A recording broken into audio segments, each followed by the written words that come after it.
Hello and welcome to ThoughtCast, the SPJIMR podcast, a conversation about business and leadership between a corporate head and an academic. Today is special because we have an eminently successful woman leader who has had many firsts in her career in terms of breaking the glass ceiling. Behind iconic brands like Maggi and Tata Tea, and winner of Top 25 Businesswomen of the Year for 3 consecutive years, she is Sangeeta Talwar, with a career spanning 4 decades with Nestle, Mattel, Tata Global Beverages, and National Dairy Development Board in senior leadership roles. She now sits on several company boards. She's an author and a coach. Good afternoon, and thank you for having me here. I'm delighted to be part of this Yeah, thank podcast. you so much for coming over. And talking to her today is SPJIMR's Professor of Marketing, Dr. Ruppal Walia Sharma, who's an expert in brand management and also heads the Delhi Center of SPJIMR. Rupal, I hand it over to you. Thank you so much, Vinita. And thank you, Sangeeta, once again for joining us today. Really looking forward to having an interesting chat with you. Let me, start by talking about success. You had an amazing career, Sangeeta, as Vinita just said in her introduction. And, they say that if you were to make a cocktail of success, there would be a little bit of inspiration, quite a bit of perspiration, and maybe a dash of serendipity. But if I were to ask you, personally for you, what does success mean, Sangeeta? Good question. It's like asking me to wrap up, many years of work. But okay, for me, Rupal, personally, success means something quite different from the success of what I do or the success of what I did. Success in the context of business, and let me deal with that quickly, is judged by internal and external benchmarks. And let me give you an example. You set some objectives, you set some targets within the organization. For example, you say we want a high decibel launch or we want the largest penetration in a particular category. So those are internal benchmarks. And then your external benchmarks could be you want to be the largest, you want to be the best in something, you want to be bigger than competition, you want to be more eco-friendly, cheaper, more accessible, more tasty, blah, blah, and many factors. But aside from all of this, this is organizational success, right? Internal and external. You asked me the question about what success means to me personally. My internal definition of success is quite different. And it goes like this. It says, if I can walk the last mile, the end point of any project, with a smile on my lips and a song in my heart, I consider myself successful. Wow, that's so beautifully said, Sangeeta. I think that's a line which we can use. I'd love to use in the future as well. We've grown up with this iconic tagline. It's different. So you were behind Maggi instant noodles launch in India, which was the first of its category, a market disrupting kind of product. You also worked in Tata Tea, taking tea communication from completely functional space to an emotional space associated with the social cause with the Jagore campaign. But I think, first and foremost, one of the most interesting things is that you were among the first women executives in the management cadre in the FMCG space. So, how easy or difficult was it to be a woman leader in this space? And over the career journey you've had, how does being a woman pan out in the leadership roles you've held in the companies? So when I started my journey, it was many years ago in the year 1979. I remember 1st of May, I stood in my starched Bengali cotton sari outside the portals of Nestle India, where I was just going to walk in through the front door. And I had taken a bus ride into work because in those days, there were no banks chasing us with EMIs to buy cars. You simply did what was available to you, right? And so life was much simpler than it is today. And frankly, I think there's a lot of hype around gender now. There wasn't that hype then. And I was the first woman in the management cadre in Nestle India that they hired. But I never looked at it that way. It was not something which was center stage for me.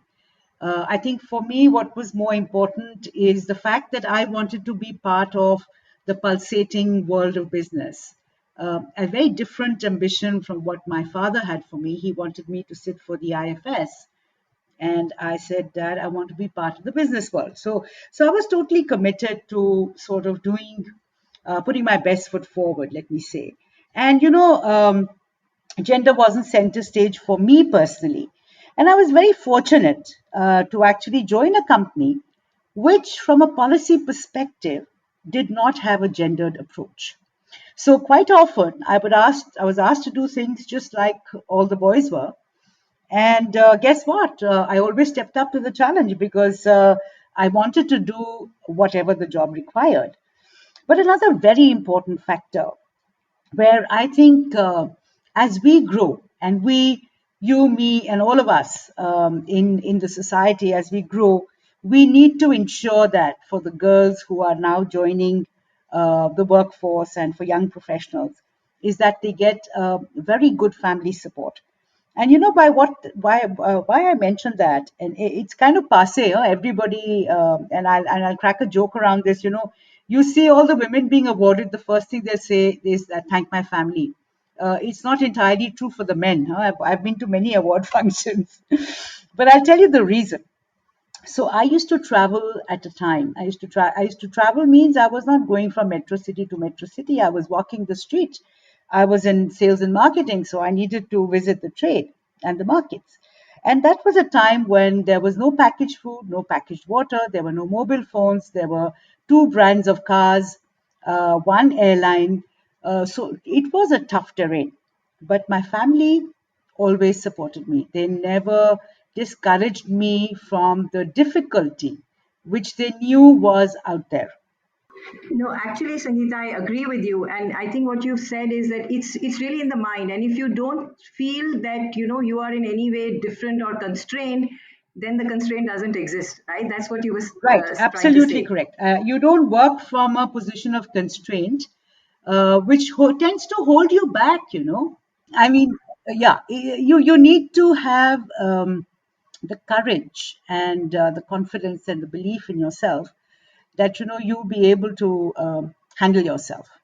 But I must mention quickly Absolutely. that Rupal, sometimes when I think about those days, I the thought also crosses my mind that I may have borne the cross, so to speak, and carried the burden of proof to an extent. Because I remember once there was a very bad travel arrangement made for me, and I got stuck in the in between two cabins on a train because I didn't have a seat, and I got eve teased for 6 hours. Okay, yeah, Oh my I mean, God. that was a terrible experience. Someone forgot to book my ticket. So I told my boss about it, and he said, well, let me issue a circular that we don't know how to handle our women. And I said, sir, that's very thoughtful of you, but if you do that, you will have my resignation letter. So he thought I was nuts. He said, I'm trying to help this woman, and she turns around and says she's going to resign. So he said, but why would you do that? I said, sir, I didn't join the corporate world to be covered in cotton wool and made to stand in a corner. I joined the business world to be shoulder to shoulder with everybody else in the business world. But if you put out a circular like this, everybody's going to treat me like a piece of glass and park me in the corner. So, Very interesting viewpoint there, Sangeeta. yeah, so we need to be careful. Rupal, the message I want to give here to a lot of youngsters is we are very quick with all this posh, and there's a lot of legislation now around women's safety and around gender. One has to be a little bit careful not to not to go too much there, and to try to manage yourself, and there are ways of doing it. Right, right. Let's change track a little bit and talk about innovation and market disruption, which are really buzzwords today. Product life cycles are shrinking, the environment around us, technology, they are constantly evolving, and all of this is keeping marketers on their toes, right? But if you look at successful innovations, in my view, there are two large parts to an innovation. The first is to do with getting the right insight and the right idea, And the second part is developing the idea and bringing it to market to achieve your business goals. So, which of these two parts is harder in your experience? And if you can share some examples with us? Sure. So, the entire startup world today is based around ideas. So, I think ideas are easier to come by. Um, we have evidence of 100,000 startups. So, ideas are aplenty. But I think the difficult part is converting that idea into a long term, sustainable, profitable business model with top lines and bottom lines. That's a very difficult task, and that's a very different matter. So that's a simple answer to your question. So there are a couple of things here which deter people from doing this, and one of the big ones is actually strategic sight. So what is your strategic sight when you undertake a project? How long term are you thinking? So typically, a private equity investment doesn't have a long runway. Even VCs now sometimes look for shorter runways, right?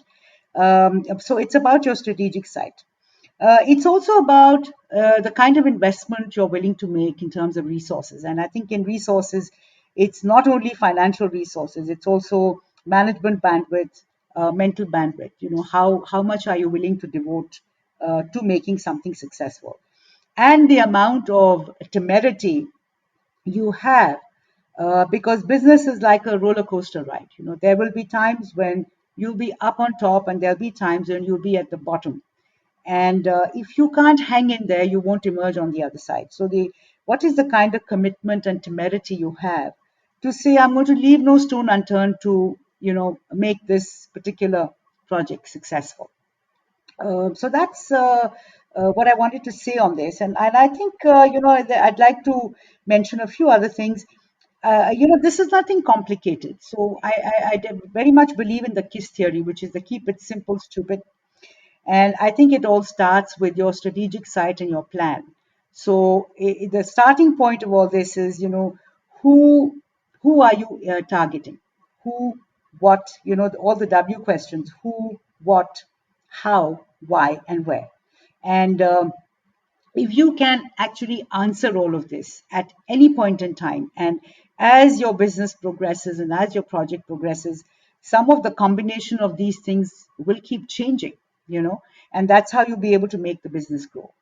The other thing I want to mention is extreme consumer centricity, to the extent that you can understand how do they respond to what you're doing in the marketplace, what are their choices, why did they pick you, and what are you doing as a company to make sure that you have their trust and loyalty long term.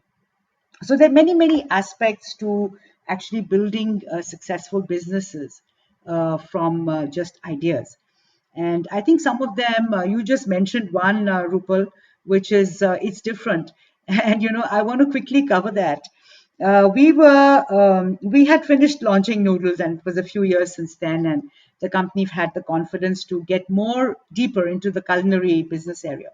So we said, okay, why don't we look at the next large category, which is sauces? And there was one big brand, Kisan, and there were a whole lot of regional players, some of them just doing a kaddu sauce, not even bothering to put tomato in it. And we launched, and then we had this big conference where all the culinary markets of Southeast Asia got together with the CEO of the international company to see how to bring forth ourselves in a more significant way in the culinary business. And it was at that conference, as I was listening into various deliberations, that it struck me that the way to crack into the sauces category is not to talk about the tomatoes and ketchup, because everybody puts tomatoes in ketchup, but to actually take a completely different turn. So we had, as our second product after ketchup, tomato ketchup, a hot and sweet sauce. And we positioned that as the Indian answer to ketchup, which is the It's Different campaign. You won't believe it. This campaign was so successful. Um, if my memory serves me right, the hot and sweet sauce was probably 35 to 40% of the business. Okay. And since it had other things other than just tomato paste, it was cheaper to produce. We had a better margin on that. So within 2 years of launching, I think the whole sauces P&L was, out of the red, which was an amazing achievement. Yeah, nice how you put that, that the sauces came out of the red, gives you a visual picture of that. But a very interesting point you mentioned here, Sangeeta, which I'd like to pick on, was about extreme customer centricity. And the example you just cited, it's the idea came from customer insight and from the Indian habits and the local habits and our way of eating and what we like, the chutneys, etc., which we like to accompany our food with. And I guess that's where you got that hot and sweet idea from, and which is also the reason it clicked. Absolutely, absolutely right, Rupal. Yeah, and both the products you spoke about were innovations. And you also mentioned the fact that it's important to be tenacious and to hang in there if you believe in what you are doing. Very often, innovative products which have promise fail because they are not able to scale or move beyond early adopters. So there may be an initial burst of success and there is some lag then. What do you think is the key to crossing the chasm? I think, to my mind, people are sometimes not clear about the definition of their own target consumer. So I know that a lot of brands leave it very loose. And that's all right in the beginning because you don't know where it'll settle. But, in the digital world now, I feel that often people are less connected with the consumer. So we had in all the businesses that I've been involved with, we had a very simple metric. We had to be in touch with the consumer always, and of course we didn't have digital access. So there were some simple rules. If you travel to a city, a market, you actually prefix 3 or 4 visits to consumer homes during that trip. We constantly and continuously checked and engaged with research agencies to bring in groups of people to talk to them. So we're very closely engaged, very closely in tune with what the consumer was saying all the time. And in fact, I'll just tell you, part of the Maggi scaling wouldn't have happened if we hadn't recognized that in many, many markets, the mother was a gateway that was blocking the product because she would tell the kid, "Oh, this looks like worms, I don't want to make it for you." So we did some work around that, and we picked that up early. So I think some of the learnings there, and I would encourage everyone to read this book, some of the learnings that have come through were that if you keep in touch with the consumer, you will know the problem before it cascades into a waterfall and takes your business the other way, and you'll find a way to correct it. So I think that's one of the issues. I think some of the other issues are, when you're scaling, your definition of the consumer may widen. You may go to more geographical areas, you may go to more different types of consumer groups, right? Different genres. You may actually launch many varieties of the category that you're in order to keep up the interest of the consumer and also communicate to them that you are not a stultified brand. You're not stuck to where you came from, but you're constantly morphing and changing in tune with what they may look forward to. And as you do all of this, there's a very important aspect that 24/7, with no Sundays and no off days, you must deliver what your brand promises through every pack that you produce or every service that you deliver. That I think a lot of businesses slip up on. Um, Quickly, some of the others are resonance with the consumer, so keeping in touch with the consumer, keeping in tune with the times, being experiential. So every product and service is there to provide the consumer an experience. And can you say that each of those experiences was something that the consumer would like to keep on repeating? And investment in building your business long term. Uh, there's no two ways around that. You do need to invest financial resources, human capital, mental bandwidth management, time, and attention. Right. So you're saying it's about a promise to the customer and delivering on that promise 24/7 and doing everything you can to get that right. And if you look at the business today, it's an era of collaborations. And sometimes you don't deliver the value yourself to the customer, but you collaborate with other partners. And you have also spoken about the importance of collaboration in your book. How should brands identify the right partners to work with? And in what ways can collaboration add value? Today, uh, in our time, we used to talk about being at the top of the pyramid, and that's no longer valid. I think today it's a world of being highly interconnected. And when you're highly interconnected, it's the network effect you're looking at. You're not looking at a pyramid at all. So you don't have to climb anywhere. You have to be at the center of the network. And I think that's what collaborations do. They build a huge network around you so that there is a synergistic approach to business which keeps growing on itself. So let's look at the example of Ford and Tinder. Ford is a very old company. Tinder is a young dating app, and they collaborated because Ford wanted to appeal to the younger generation, and so they did a promotion together where Ford gave away some of their cars to pairs of couples who dated on Tinder. I think there's another very important example which a lot of our audience would be familiar with is the collaboration between Nike and Apple. Now, Nike very clearly positioned in the fitness space, and Apple very clearly positioned in the technology space. And they brought that together to great advantage to both companies because appealing to young people through the technology, through all the fitness that they all their trackers and everything with the technology of Apple and the the Nike shoes and all the exercise wear which Apple will benefit from and going to the same target audience. So I think there are many, many such examples. I think in my book, in our time, I wrote about the collaboration with schools because we wanted to reach kids and we didn't know how to reach them. So we evaluated many, many options and we said there's nothing as powerful as the schools. Yeah. So, sometimes, when we are discussing in class and students ask us about how strategies developed, and there are many factors which impact it, and differences in category, differences in the consumer. You have worked in two very different categories, and we've spoken at length about Maggi, which was completely new to the Indian market and slightly alien to our eating habits at that time.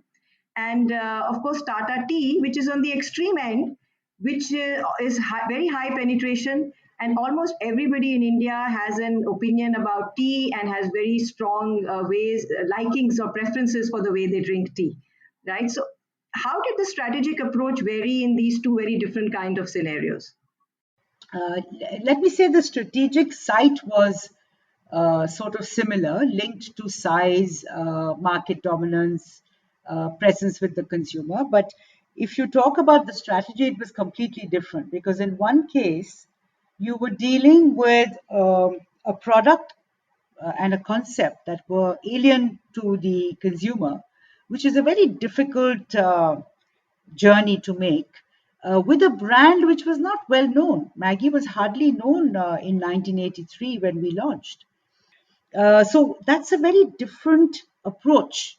It's more about getting yourself out there, making people aware that you exist, right?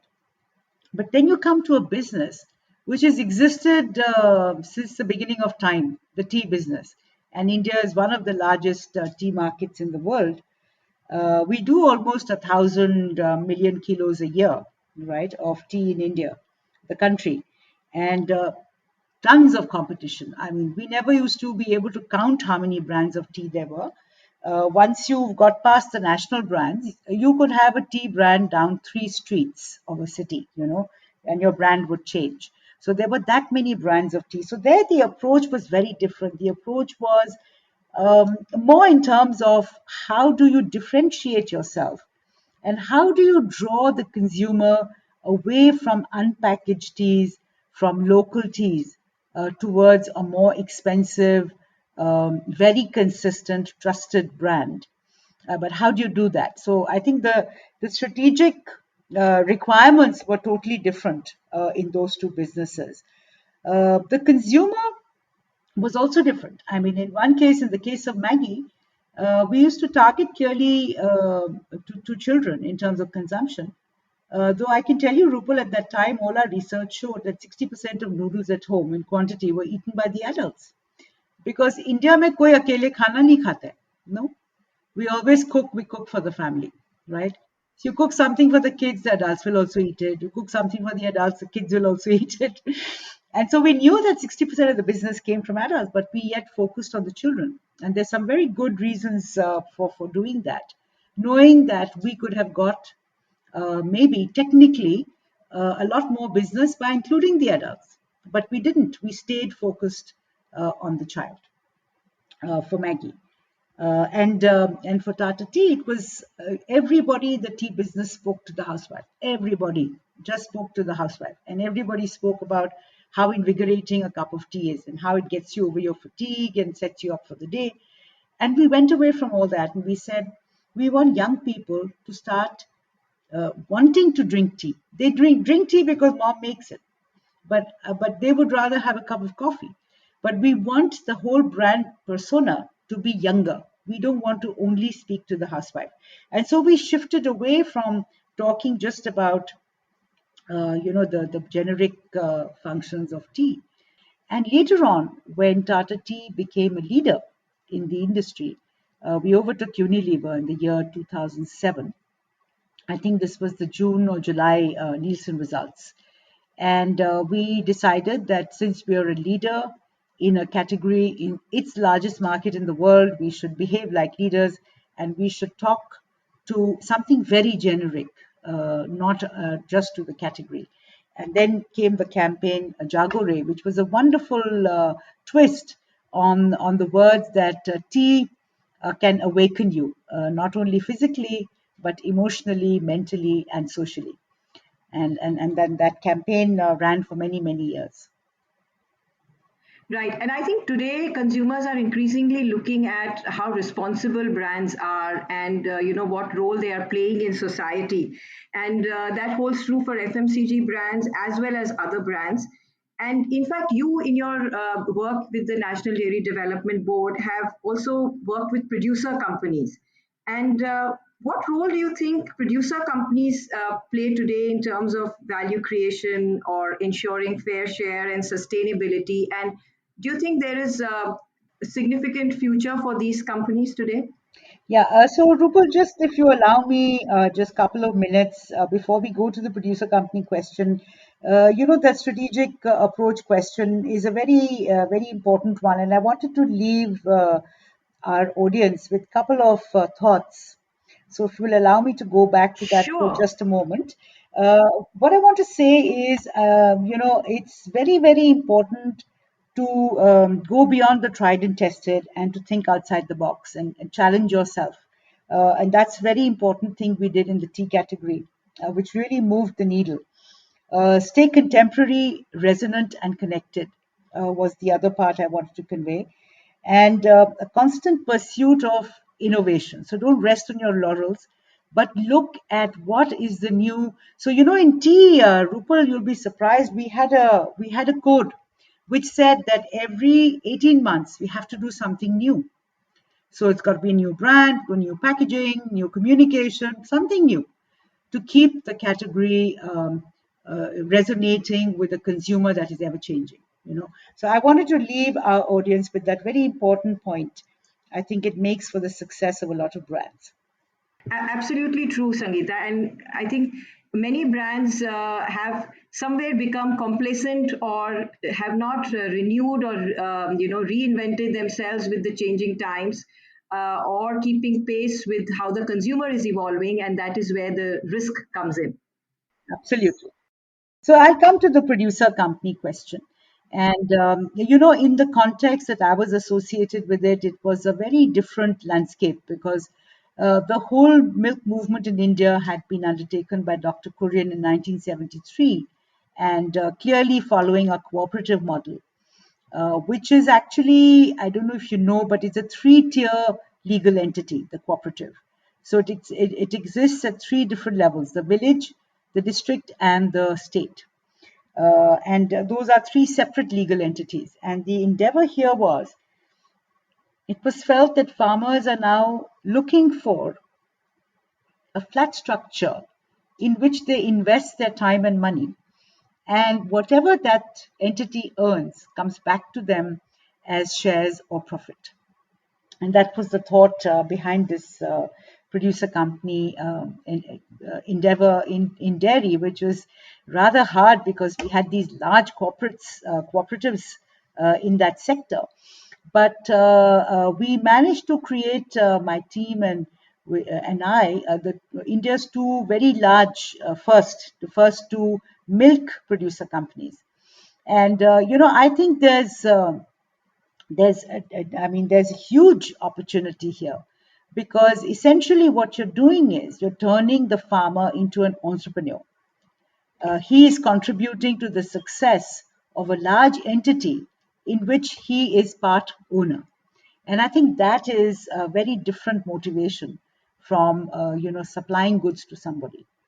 The difficulty is with them is always how to market their produce, because marketing does need investment. There are many brands out there, and you need to be able to spend the money to be able to make your brand known and available. So that's where some of them face an issue. But I have to tell you, the light, the fine shining light on this was that we had a board of farmers appointed to run these companies, right? We had 8 farmers on each board. I helped to develop the first 2 companies. And 3 of these 8 farmers were women, and 5 Very were men, interesting. men farmers. And it was, we used to do the outreach in villages, speaking to 300, 400 people at a time. And as one of the early outreaches, I remember all the women were huddled on the dari in front and the men were sitting in chairs. And I told my team, I said, next time aap mujhe laoge, I want to see the reverse. So they said, madam, ye to bahut mushkil hai. I said, to fir you find a solution. So the next time we did an outreach, the women were also sitting on chairs. Wonderful. Wonderful. Yeah. So we're coming towards an end of our chat, Sangeeta. But before we go, I really want to ask you, how important do you think is experimentation? And I ask this question from multiple points of view. Experimentation for a brand, for an organization, and also as an individual. Yeah, so I think experimentation, innovation, these are nice words. But I think they're important. But I think before you undertake any of these, you have to be very clear. What are you looking for? What is the objective? And and I'll take you to a different space now. Once you've sorted out the objective and you get into it, into creating that innovation or doing that experimentation, then you need to be so dedicated to it that you forget about the objective and you go with the flow of what you're creating. And that's from Ikigai. And that applies to individual as well as businesses As well as perfectly. businesses. Yeah, absolutely. And I think a lot of the time, what I used to tell people is that don't, do a plan A and then a B and a C, because you're providing yourself loopholes to drop into if something doesn't work. Don't accept that something doesn't work, make it work. So, find go arounds, whatever, change things, do them differently, make it work. Right. So, any last words from you, Sangeeta, to share with young executives who are starting out on a corporate career? I have many of them. So I'll do a few. I want to say how fortunes turn is sometimes self-inflicted by unfettered ambition. Okay. Be aware of that. The best strategy in the world is useless unless it is brilliantly executed at the front end. And sometimes, in order to succeed, don't have a plan B. And my last one, Rupal, is actually from a chapter in my book, which says, fly with the birds and have the vision of a fly. And that's called Flyvision, which is the name of my company. And I'll take 2 more minutes to explain it. What I mean with fly with the birds is when you fly with the birds, you get a very different perspective of the entire landscape because you're at a great height. You see things in a very different context and you're able to see where you are and where you perhaps would like to go. But in order to get there, you need the vision of a fly and the flexibility and perspicacity that a fly has, that it responds to the slightest movement around it and is up in a way and is so agile. And that's what you need to be successful. And that's my concept of leadership. Thank you so much, Sangeeta. And I think many of those lines which you have shared can be mantras which we all can adopt in our lives. So thank you once again for joining us today on this ThoughtCast from SPJIMR.